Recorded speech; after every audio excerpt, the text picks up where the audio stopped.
I'd like to call up the gentleman who's taught me so much about this disease. And he taught me that prostate cancer, by the way, is nothing to gamble with, by the way. I thought that was apropos considering.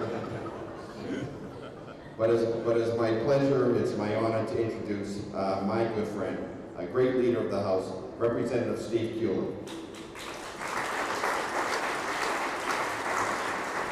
Thank you, Mr. Speaker, and thank you for those words about prostate cancer and for your support and advocacy over the years. I'm really glad the Speaker was able to join us this morning because, as has been mentioned, I'm a prostate cancer survivor, and that will be 10 years this coming spring, and I stand before you as living proof that early detection and treatment is important and can lead to a very successful and happy life afterwards. So ever since that happened, I've been in touch with Bob DeLeo as he has moved through the ranks of leadership in the House. As the chairman of Ways and Means, I first began speaking with him about the importance of funding advocacy and education efforts in the state budget. Always a compassionate ear and supporter of that effort through the years. And now as Speaker of the House, he's continued in that role, and I want to thank him very much for that. His sensitivity to this issue and his real fundamental understanding of what's involved in this particular cancer, how many people it strikes, and how controllable it is if we get the word out that education, particularly in our more vulnerable communities, in the African American community in particular, is very important, and we must make that effort. We have good programs at the Department of Public Health.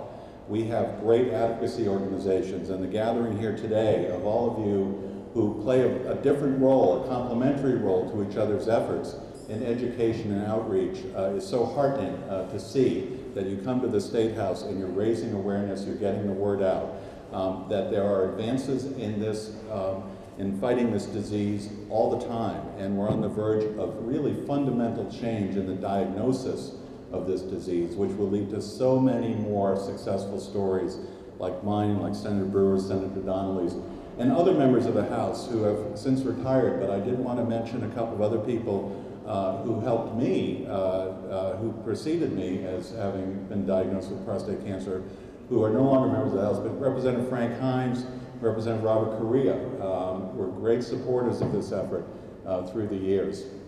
So I welcome all of you today and welcome your good work, your advocacy. I thank the Senate President and the Speaker for their support in our efforts to raise awareness, to support in these difficult financial times these efforts as much as we can in the state budget. And I want to thank Dr. Stern for her good work because it is groundbreaking, it is important, it's had national recognition now. I'm so impressed with the proclamation from President Obama to mention the diagnostic technology and the advances that we're seeing every single day.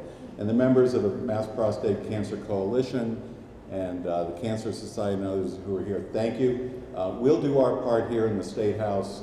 Keep doing your part outside the building, and together I know we're going to make very significant advances in addressing this disease. So thanks for being here very much.